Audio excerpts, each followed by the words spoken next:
They say the only thing colder than a Chicago winter is the heart of Lorenzo Valtieri. He ran the city's underworld with silence and steel, a man who never let emotions dictate a business deal and never ever answered unknown numbers during a sit-down. But late one evening, a vibrating phone on a mahogany table changed history. He was seconds away from hanging up. He was seconds away from ending the call that would have saved his soul. He didn't answer for the woman begging on the other end. He answered because in the background he heard a sound that stopped his heart. A 3-year-old boy crying out for a father he had never met. This is the story of how the devil found his redemption. The VIP room of the Obsidian, Chicago's most exclusive underground lounge, smelled of aged leather, Cuban tobacco, and imminent violence. Lorenzo Enzo Valtieri sat at the head of the table, his posture relaxed but his eyes alert. He was 34, wearing a tailored charcoal Brioni suit that cost more than the average American made in a year. Across from him sat the heads of the Irish syndicate, the McGraths. The air was thick enough to choke on. The negotiation was over territory near the shipping yards, and it wasn't going well. "We want 10% of the container traffic, Enzo," Finn McGrath spat, leaning forward. "All the trucks stopped moving." Enzo didn't blink. He swirled the amber liquid in his glass. "You'll get 5, and you'll thank me for not burying you under the Kennedy Expressway." The tension spiked. Hands drifted toward suit jackets where holsters were concealed. This was the life Enzo had chosen, or rather the life that had chosen him. He was the capo of the Valtieri crime family. He didn't have luxuries like fear or hesitation. That was when his personal phone buzzed. It sat face down on the glass table. Enzo ignored it. Only 3 people had this number: his consigliere, his head of security, and his mother. 2 of them were in the room, and his mother was asleep in Palermo. It buzzed again. Long. Persistent. Finn McGrath smirked. "Trouble at home, Valtieri. Maybe the girlfriend is lonely." Enzo's eyes narrowed. He hated interruptions. He hated disrespect even more. He reached out with a manicured hand and silenced the call, flipping the phone over. "Unknown caller. 5%. Enzo repeated, his voice dropping an octave. "Take it and leave." The phone lit up again. The vibration rattled against the glass, an irritating, jagged sound that cut through the silence of the room. Enzo's jaw clenched. This was a breach of protocol. Whoever was calling was either dying or had a death wish. He snatched the phone up, intending to crush the device or scream at the person on the other line. He slid his thumb across the screen and brought it to his ear. "Who is this?" Enzo demanded, his voice like grinding gravel. Silence. "I said," Enzo threatened, his finger hovering over the end call button. "Who is this? You have seconds before I trace this line." And then he heard it. It wasn't a voice. It was a sound that bypassed his brain and went straight to his gut. A jagged, terrified intake of breath. The sound of someone trying not to scream. Enzo. The voice was a whisper, trembling so hard it barely formed a word. Enzo froze. The room, the McGraths, the smoke. It all vanished. He knew that voice. It had been a while, but he knew it. "Elara," he whispered. Elara Voss, the waitress. The one mistake he had allowed himself. The one night of normalcy at a diner off Route 66 when he was lying low from a RICO investigation. She was sunshine and cheap coffee. He was darkness and danger. He had left her a stack of cash and a fake number, thinking he was protecting her. I didn't know who else to call. She sobbed, the sound muffled as if she was hiding in a closet. "They're outside, Enzo. They're kicking the door." Enzo stood up. The chair scraped violently against the floor. The McGraths jumped, drawing their weapons, thinking the meeting had turned into a hit. Enzo didn't even look at them. "Who is outside, Elara?" "Where are you?" "I don't know," she cried. "Men, they said they want the money my brother owes, but I don't have it. I told them I don't have it." Thud. Thud. Enzo could hear the wood splintering through the phone line. "Gino." Enzo barked at his head of security. "Trace this call now." "Enzo, please." Elara begged. I'm scared. I hit him. But if they find us, Enzo felt the blood drain from his face. Hid who? Who? Elara hid. Who? On the other end of the line, the background noise shifted. The door gave way with a sickening crash. Glass shattered. Heavy boots stomped on floorboards. And then the sound that changed Lorenzo Valtieri's life forever. A high-pitched, terrifying wail pierced the static. Mommy! Mommy! It was a boy. A toddler. Enzo stood paralyzed. The math hit him like a physical blow. A while ago, a one-night stand. A boy who sounded exactly like the terrifying vulnerability Enzo had buried deep inside himself. Get away from him! Elara screamed on the line. There was a scuffle. The phone clattered to the floor, but the line stayed open. Well, well! A gritty, unfamiliar voice sneered through the speaker. Look at this little guy. Got your eyes, sweetheart. Don't touch him, Elara shrieked. Enzo gripped the phone so hard the screen cracked under his thumb. He turned to the McGraths, his eyes burning with a demonic fury that made the hardened Irish gangsters step back.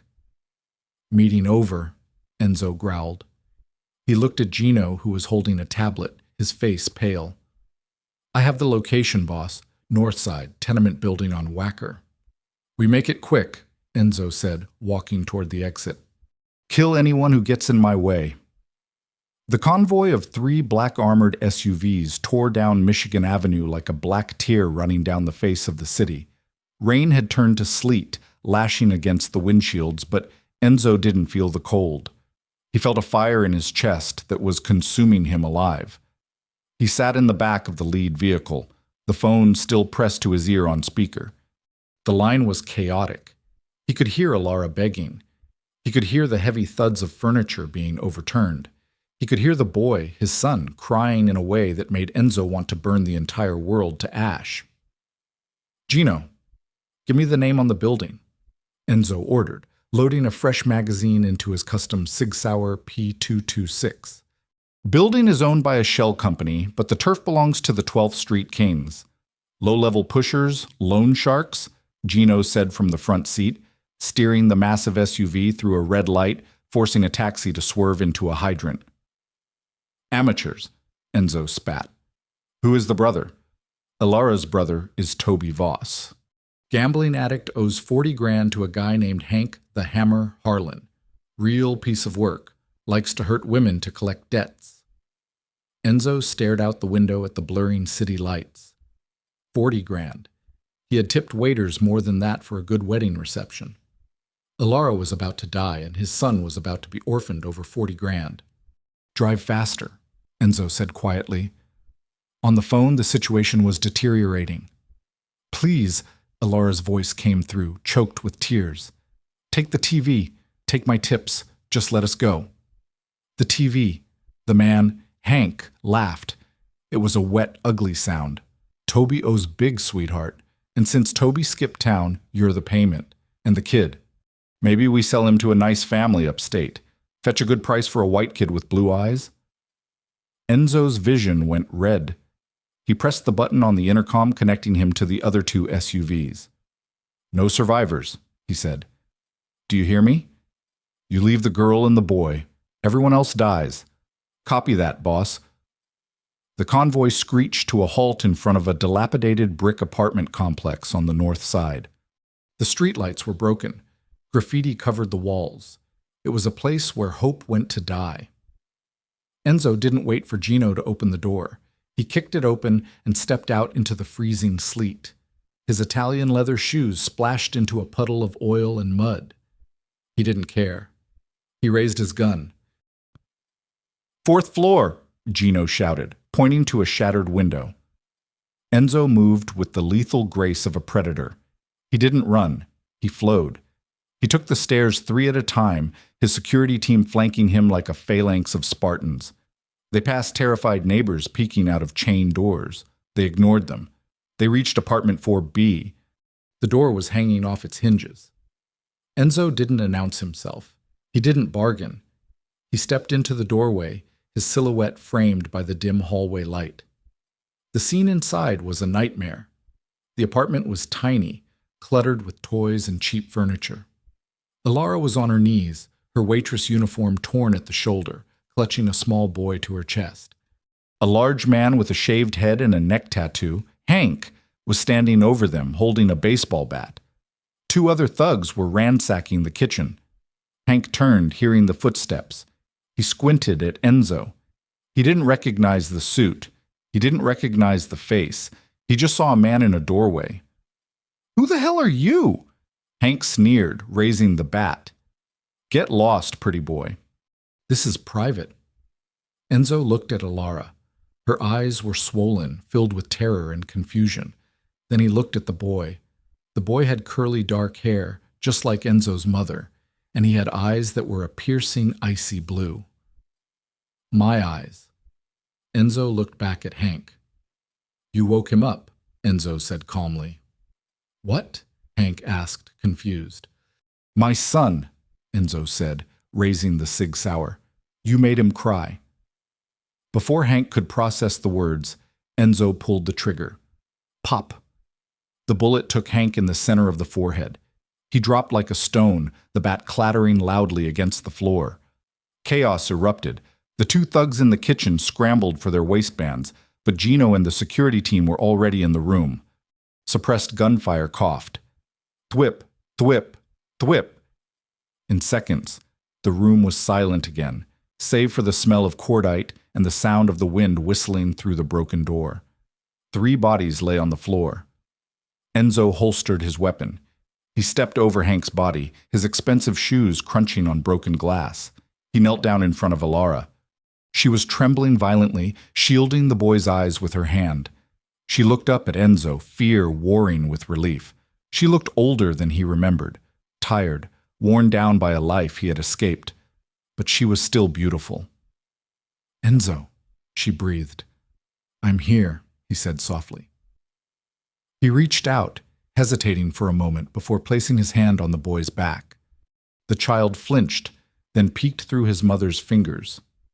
Those blue eyes stared right into Enzo's soul. "Who are you?" the boy squeaked. Enzo felt a lump form in his throat, a sensation he hadn't felt since his father died. He looked at Elara, silently asking permission. She slowly lowered her hand, nodding with tears streaming down her face. Enzo wiped a smudge of dirt from the boy's cheek with his thumb.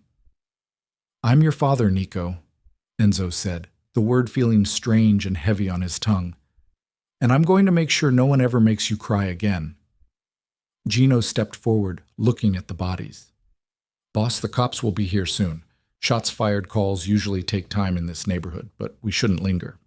Enzo stood up, extending a hand to Elara. "Can you walk?" I think so," she stammered. "But my things, my job." "You don't have a job anymore, Elara," Enzo said, pulling her gently to her feet. He took off his suit jacket worth $5,000 and wrapped it around her shivering shoulders. He then picked up Nico, who instinctively wrapped his small legs around Enzo's waist, burying his face in the silk shirt. Enzo held him tight. It felt like holding a live grenade that he never wanted to let go of. "Where are we going?" Elara asked, looking around at the carnage, then at the man she hadn't seen in a while. Enzo walked toward the door, shielding Nico's head with his hand. "Home," Enzo said. "We're going home." The silence inside the armored SUV was heavier than the steel plating that lined its doors. Outside, Chicago was a blur of sleet and neon, a city that never slept, but always looked away when necessary. Inside, the only sound was the hum of the climate control and the soft, rhythmic breathing of Nico, who had passed out from exhaustion against Enzo's chest. Elara sat on the opposite bench seat, pressed against the leather door. She still had Enzo's suit jacket draped over her shoulders. It smelled of sandalwood, gunpowder, and a cologne so expensive it made her head spin. She stared at the man holding her son, Lorenzo Valtieri. A while ago, he had been Enzo, a quiet, brooding man in a leather jacket who tipped with $100 bills and listened to her talk about her dreams of opening a bakery. He had been a mystery, a dangerous thrill. Now, seeing him in this car flanked by men with earpieces and concealed weapons, the mystery was gone. The reality was terrifying. She watched his hand, the same hand that had just ended a man's life without a tremor, gently stroking Nico's back. His thumb moved in slow, hypnotic circles. He wasn't looking at Elara. He was looking at this boy's sleeping face with an intensity that bordered on religious devotion. "He needs a doctor," Elara whispered. Her voice sounded jagged, broken by the screaming she had done earlier. Enzo didn't look up. "Dr. Hale is waiting at the estate. He's the best pediatrician in the state. He usually treats senators' kids." "The estate?" Elara repeated, the words tasting like ash. "Enzo, you can't just take us. That was kidnapping. What you did back there, that was murder." Finally, Enzo lifted his eyes. In the dim light of the passing street lamps, his irises were like shattered ice. "That wasn't murder, Elara. That was pest control," he said, his voice devoid of regret. "And as for kidnapping, I'm saving you. If I leave you in that apartment or even at a hotel, Hank's crew will come back. Not to collect the money, but to send a message. They don't leave witnesses." Elara hugged herself, pulling his jacket tighter. She knew he was right, and that terrified her more than the gun. "My brother Toby, he didn't know they would come for us." "Your brother is a junkie and a coward," Enzo said coldly. "He traded your safety for a week of high. If I find him before the wolves do, consider it a miracle." The car began to slow. They had left the city grid and were winding up a private road along the north shore where the trees were old and the gates were high. "Where are we?" Elara asked, wiping a smudge of dirt from her cheek. "My home," Enzo said. The vehicle turned through massive wrought iron gates that swung open automatically. They drove up a long, winding driveway lined with statues and manicured hedges that looked black in the night. At the end of the drive stood a mansion that looked more like a fortress. It was built of gray stone, imposing and cold, with security cameras blinking red from every cornice. The SUV stopped. Gino opened the door, holding a large black umbrella against the sleet. "I'll take him," Elara said, reaching for Nico. Her maternal instinct screamed at her to get her son away from this man, away from the blood she knew was on his hands. Enzo pulled back slightly, his grip on the boy tightening. For a second, a dark possessiveness flashed in his eyes. He didn't want to let go. He had just found the one thing in the world that was purely his, and his instinct was to hoard it. "He's heavy," Enzo said, his voice tight. "He's my son," Elara countered, her voice trembling but firm. She held his gaze. A silent war passed between them. Gino looked away, uncomfortable. Finally, Enzo exhaled a sharp hiss of air through his nose. He gently transferred the sleeping weight of the toddler into Elara's arms. The transfer was awkward.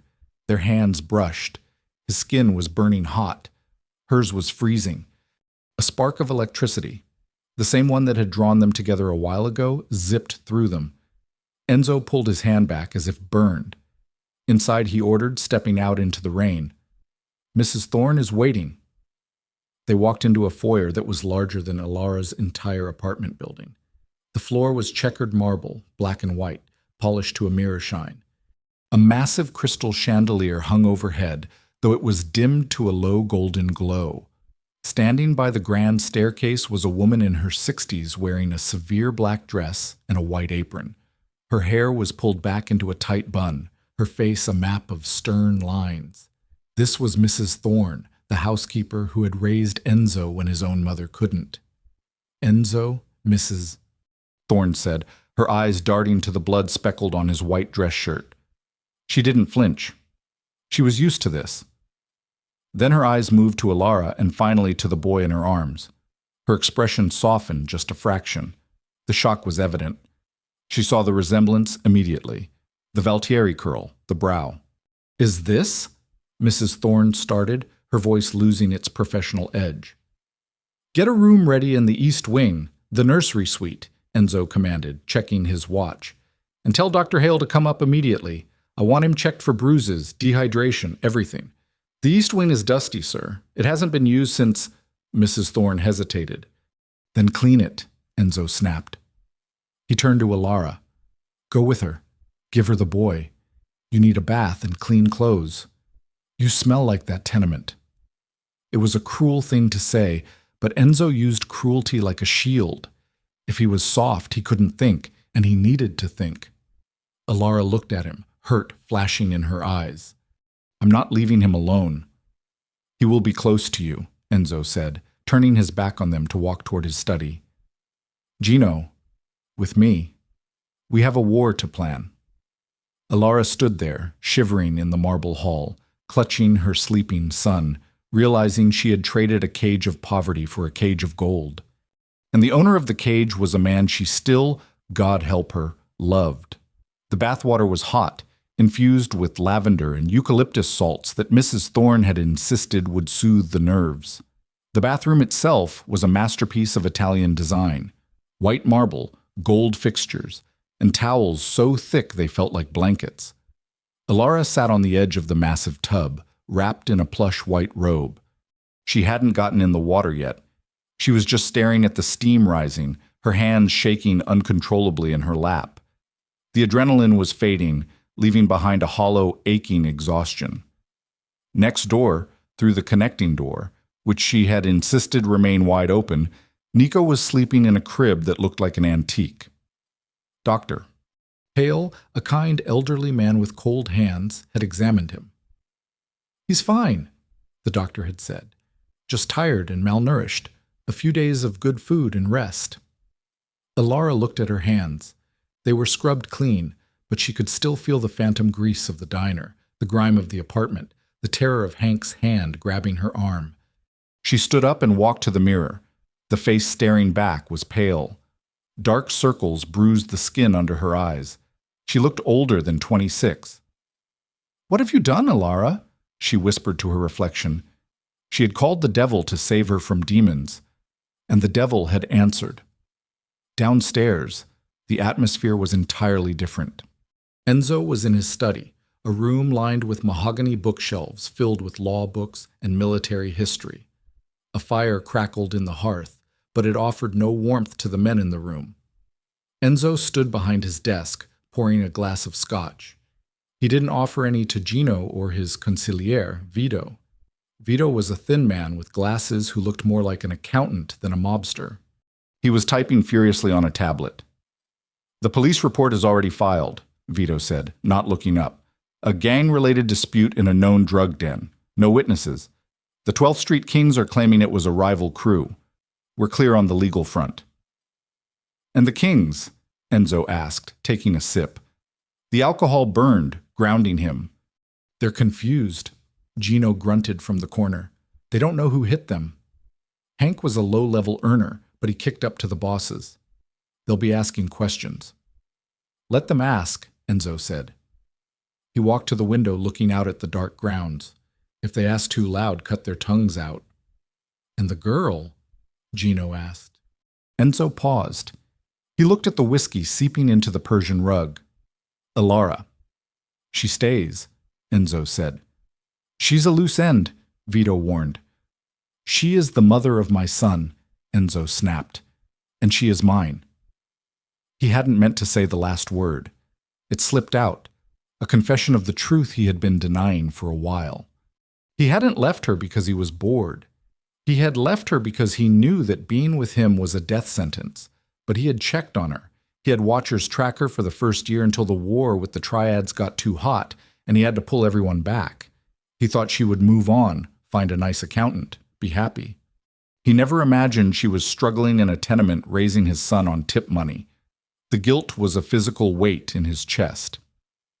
Clean this up, Enzo said, gesturing to the glass. I'm going upstairs. Enzo walked up the grand staircase, his footsteps heavy.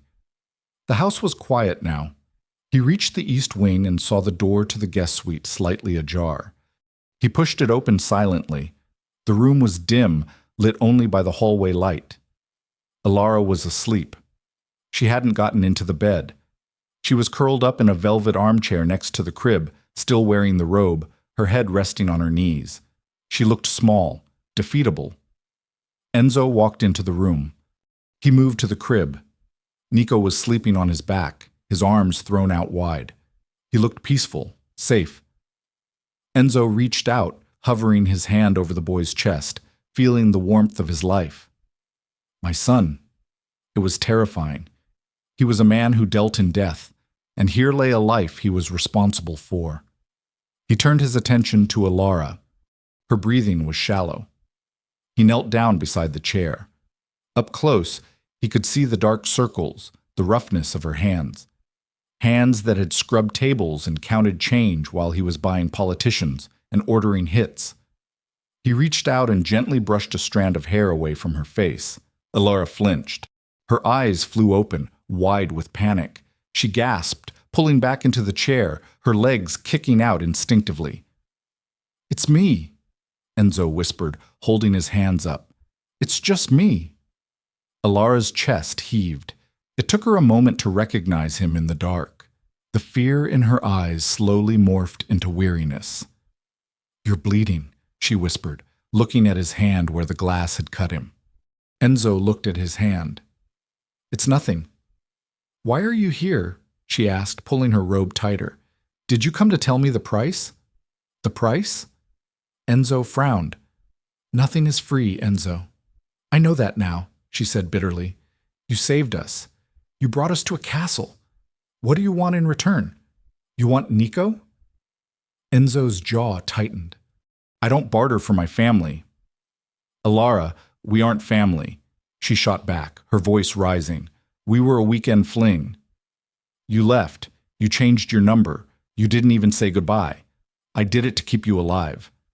Enzo hissed, his voice low but intense. He leaned in, his face inches from hers. "Do you think I wanted to leave? Do you have any idea what my life is? If I'd stayed, you would have been a target a while ago. I left to let you have a normal life." "A normal life?" Elara let out a broken, incredulous laugh. Tears spilled over. "I was pregnant, Enzo. I was alone. I had to drop out of culinary school. I worked double shifts until my feet bled just to buy diapers. I had to hide from my brother's loan sharks. That is the normal life you gave me." Her words hit him like bullets. Each one pierced his armor. He hadn't known. He had assumed she was better off without him. He looked at her. He saw the steel beneath the exhaustion. She had survived. She had protected his son when he wasn't there. Enzo reached out. Elara flinched again, but this time he didn't stop. He took her face in his hands. His palms were rough, dangerous, but his touch was incredibly gentle. "I didn't know," he said, his voice dropping to a rumble. "I swear on my mother's grave, Elara. I didn't know." Elara trembled in his grasp. She wanted to push him away. She wanted to scream, but the heat of his hands, the scent of him, it woke up a part of her she thought had died in that diner a while ago. "You know now," she whispered. "Yes," Enzo said. He ran his thumb over her cheekbone. "And I am never leaving you again. You are staying here, both of you." "I can't raise him in this," Elara said, gesturing to the dark house. "I saw the guns, Enzo. I saw what you did to those men."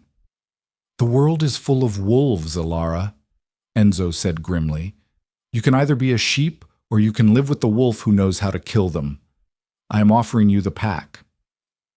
He stood up, towering over her, the tenderness masked by his usual mask of command. "Get some sleep. Tomorrow we have to talk about your brother. And tomorrow," he looked at the crib, "tomorrow I have to learn how to be a father." He turned and walked to the door. "Enzo," Elara called out softly. He stopped, his hand on the frame. "Thank you," she said. It was reluctant but sincere, for coming. Enzo didn't look back. "I always answer the call, Elara." Eventually, he closed the door, leaving her in the darkness.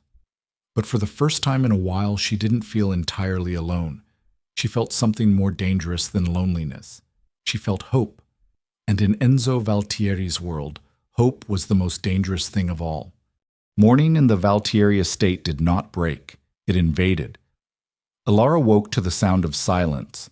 In her old life, morning was the sound of garbage trucks on Wacker Drive, the screaming of the couple next door, and the incessant beep of her alarm clock reminding her she had a double shift at the diner. Here the silence was heavy, insulated by stone walls and velvet drapes. She sat up in the massive four-poster bed. The sheets were Egyptian cotton, cool against her skin. For a second, a fleeting, treacherous second, she felt safe.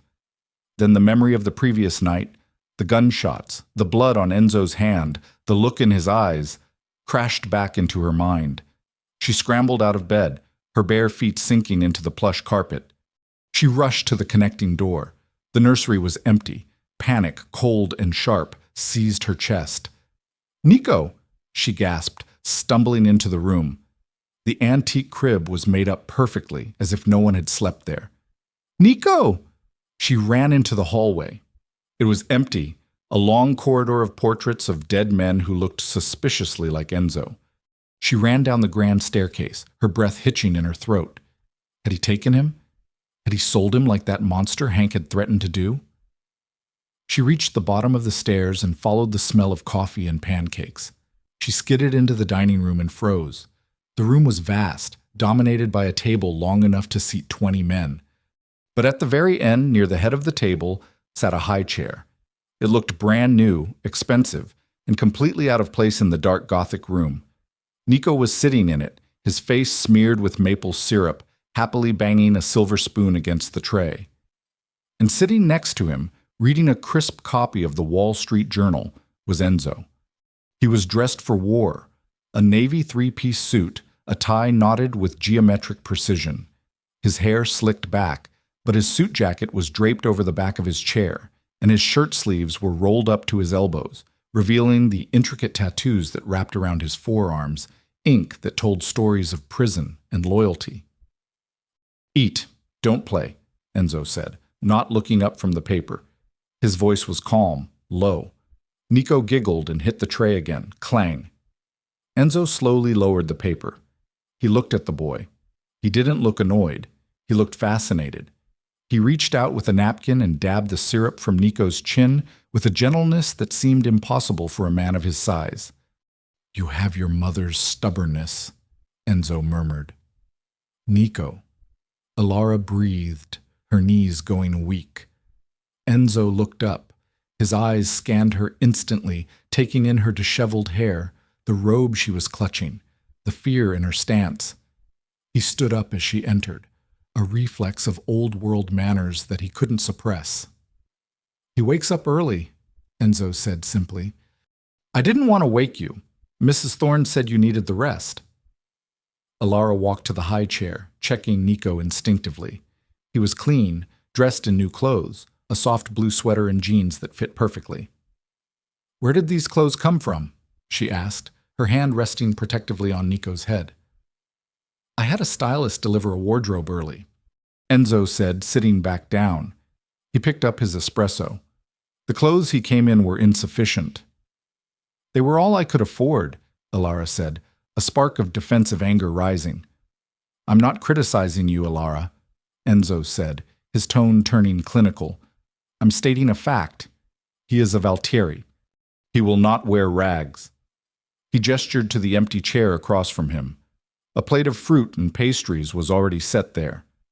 "Sit. Eat." "I'm not hungry," she said. "Sit," Enzo repeated. It wasn't a request. The temperature in the room seemed to drop a few degrees. Elara sat. She watched him. He was eating with precision, cutting a melon slice with a silver knife that looked sharp enough to be a weapon.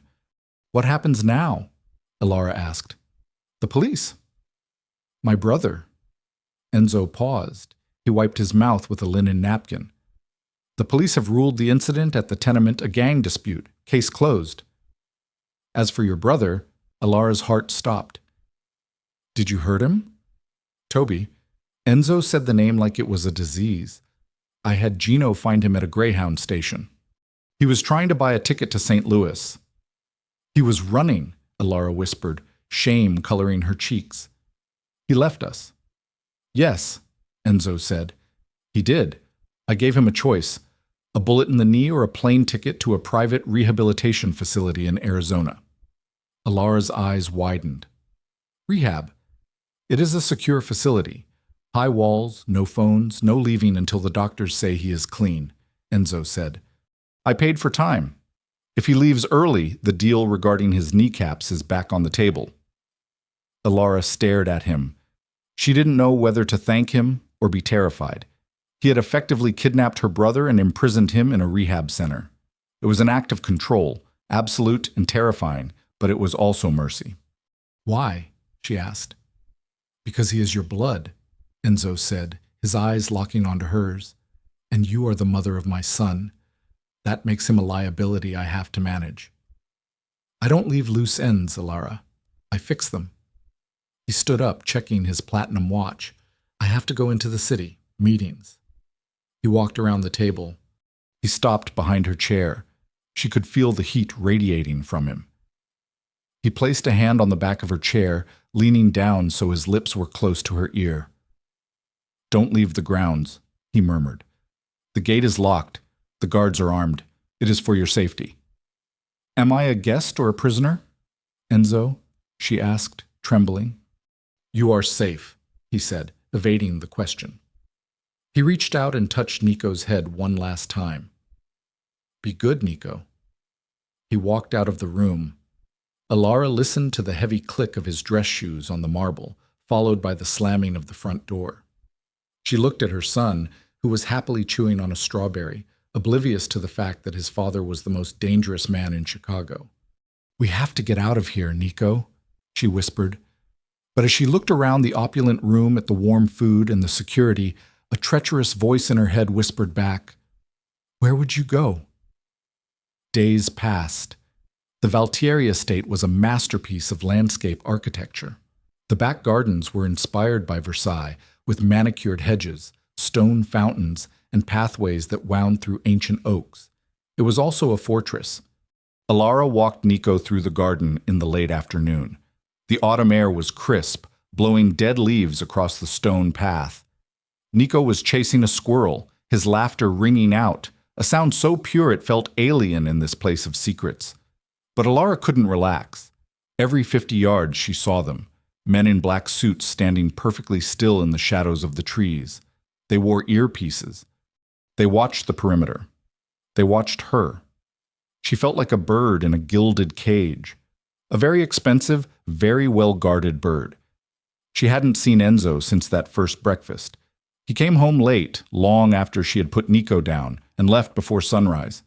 He was a ghost in his own house, leaving only traces, the scent of his cologne in the hallway, a new toy appearing in the nursery, a note left on the kitchen counter for Mrs. Thorne. He is avoiding us, Elara realized, or he is avoiding the truth. Mommy, look! Nico shouted, pointing at a massive stone statue of a weeping angel. It's beautiful, baby, she said, wrapping her cardigan tighter around herself. It's imported from Florence, mid-century. The voice came from behind her. Elara spun around, pulling Nico against her leg instinctively. An older man was standing on the path. He was leaning on a cane with a silver wolf's head handle. He wore a fedora and a long camel hair coat. His face was a map of deep wrinkles, his eyes dark and sharp, assessing her with a predator's gaze. Who are you? Elara asked, her heart hammering. Where were the guards? Why hadn't they stopped him? The man smiled, but it didn't reach his eyes. I am family, my dear. I am Gino, Lorenzo's uncle. Uncle Gino? Elara remembered Enzo mentioning him once years ago. The old guard, the man who taught me how to use a knife. I didn't know you were visiting, Elara stammered.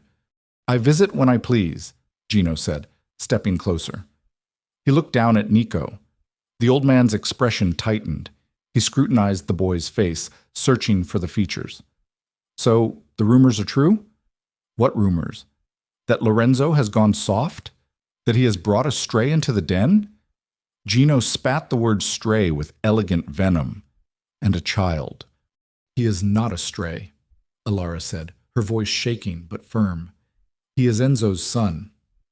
Gino laughed, a dry, rasping sound. Is he? DNA can be faked? Who is to say you didn't just find a dark-haired boy to trap a rich man? I don't care about his money, Elara snapped. We didn't ask to be here. And yet here you are, Gino said, moving closer, invading her space.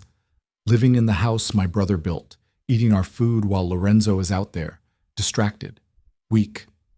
He leaned down, his face inches from Nico. Nico shrank back, scared by the old man's intensity. A Dawn cannot have weaknesses, Gino whispered to the boy. And you, little one, are a breathless, crying weakness. Get away from him, Elara hissed.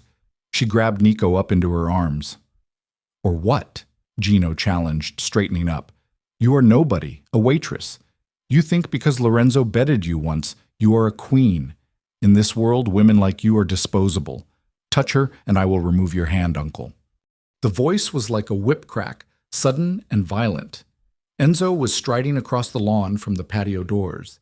He had discarded his jacket. His white shirt was unbuttoned at the collar, his sleeves rolled up. He looked furious. The guards in the periphery turned away, knowing better than to witness what was about to happen. Lorenzo, Gino said, smoothing his coat, unbothered. I was just welcoming your guests. You were threatening them, Enzo growled, stopping between Elara and his uncle. He acted as a human wall, shielding them. I was testing them, Gino corrected. The families are talking, Enzo.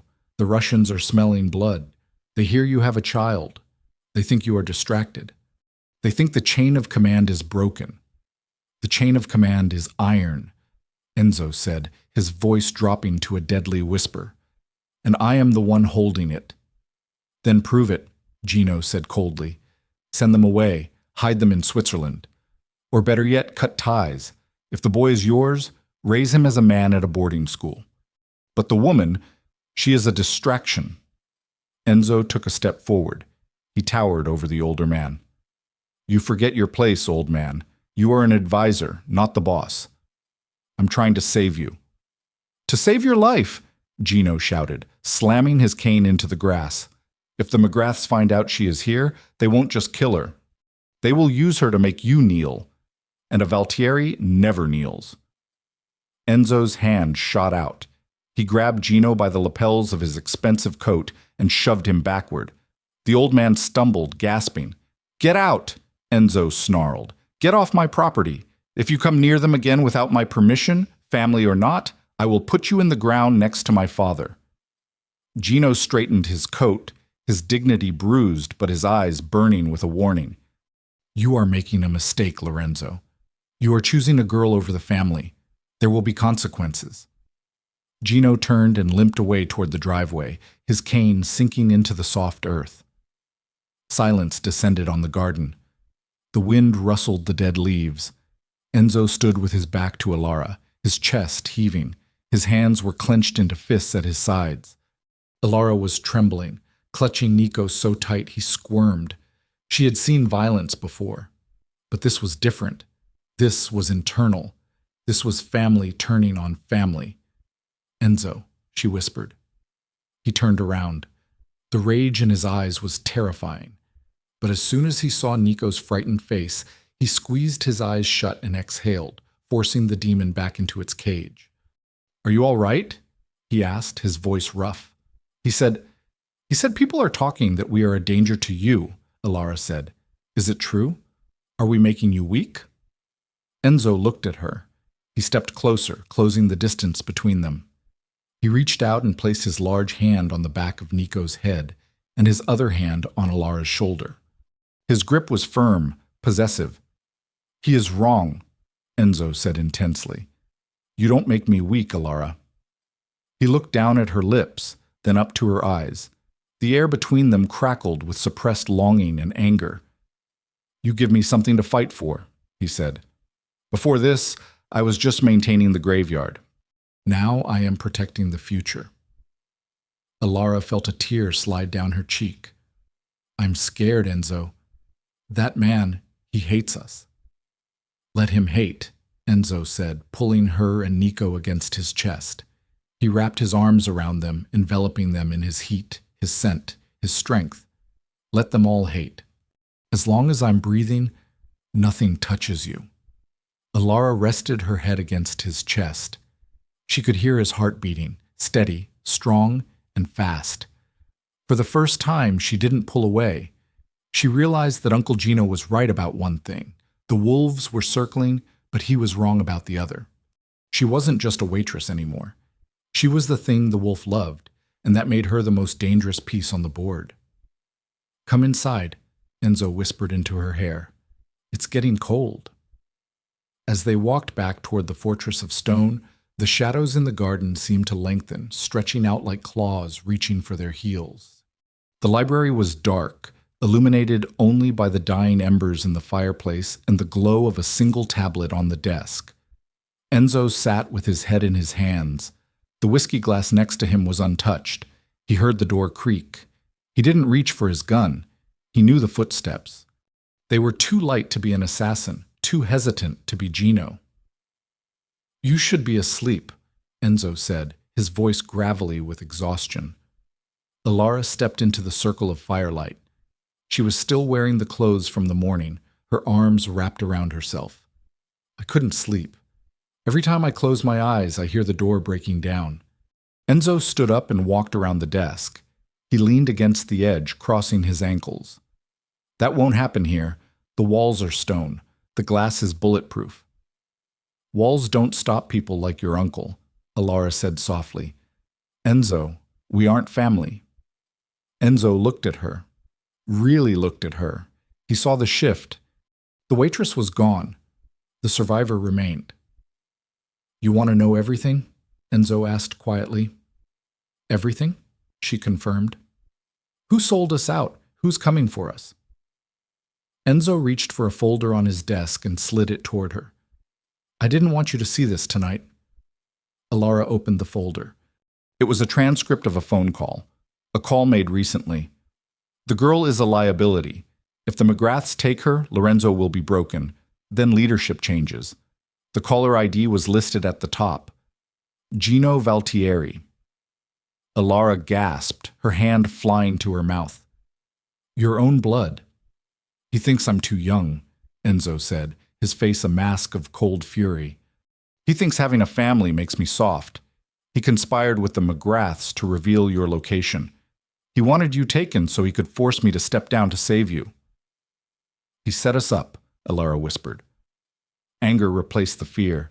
He put Nico in danger. "And for that," Enzo said, pushing off the desk and standing to his full height, "he will pay the ultimate price tonight." He walked over to her. He reached into his pocket and pulled out a small velvet box. He opened it. Inside wasn't a ring, but a small silver pendant shaped like a shield engraved with the Valtieri crest. "I can't offer you a normal life, Elara," Enzo said, his voice thick with emotion. "I can't offer you safety in the suburbs. All I can offer you is my protection, my loyalty, and my power. Wear this, and every man in this city will know that to touch you is to invite death." He took the necklace and fastened it around her neck. The cool metal rested against her collarbone. It felt like a claim. It felt like a promise. Elara looked up at him. She didn't pull away. She placed her hand on his chest over his heart. "Do what you have to do, Enzo," she whispered. "Protect our son." Enzo leaned down and kissed her. It wasn't gentle. It was a seal on a pact, a kiss that tasted of whiskey, danger, and forever. The door opened. Gino stood there dressed in tactical gear, a grim expression on his face. "Boss," Gino said. "The car's ready. We know where Gino's meeting the Irish." Enzo pulled back from Elara. His eyes were no longer the eyes of a father or a lover. They were the eyes of the capo. "Stay with Nico," Enzo commanded. "Lock the door." "Come back to us," Elara said. Enzo adjusted his cuffs, walked to the door, and paused. He looked back at her, the waitress who had become a queen in the span of days. "I always answer the call," he said. He walked out into the darkness to secure their future in blood.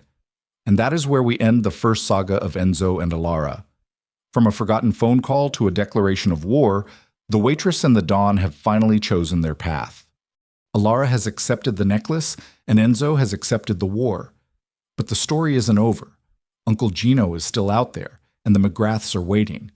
What do you think Enzo will do when he finds his uncle? Will he show mercy for the sake of blood? Or will he eliminate the threat to his son? And is Elara truly ready to be a Mafia queen? Or will the violence break her? If this story kept you on the edge of your seat, please destroy that like button. It helps the channel so much. Make sure to subscribe and hit the bell icon so you're the first to know when Part 8 drops, because believe me, the war has only just begun. Thanks for listening, and stay safe out.